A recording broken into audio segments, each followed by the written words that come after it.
যে মানুষটা একসময় আমাকে আমার হাতে হাত রেখে আমায় কথা দিয়েছিল, আমি তোমায় ছেড়ে কখনো কোথাও যাব না, আমি তোমার প্রতিটা খারাপ সময়ে তোমার পাশে থাকবো, সেই মানুষটাও আজ আমায় ছেড়ে চলে গেছে। সেই মানুষটা আজ অন্য কারো হাতে হাত রেখে কথা বলছে।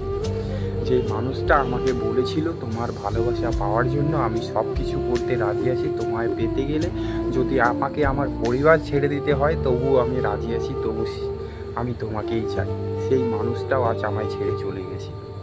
আসলে পৃথিবীতে মানুষগুলো এমনই হয়, কেউ কখনোই কারো কথা রাখতে পারে না। সে আমার জন্য কান্না করতো, আমাকে পাওয়ার জন্য কান্না করতো, আমার প্রতিটা খারাপ সময়ে সে একসময় আমার পাশে ছিল, কিন্তু আজ সেই মানুষটাও অন্য কারো হাতে হাত রেখে কথা বলছে, অন্য কাউকে কথা দিচ্ছে তার জীবনে পুরো জীবনটা তার সাথে কাটানোর জন্য। পৃথিবীটা এমন, সবাই সবসময় বেটার অপশন খুঁজি। যতদিন আমি তার লাইফে ছিলাম, তার লাইফে আমি ছাড়া আমার থেকে ভালো কেউ আসেনি, ততদিন সে আমাকে কথা দিয়ে গেছে। যেদিন আমার থেকে ভালো কেউ তার লাইফে আসলো সেদিন সে আমায় ছেড়ে চলে গেল।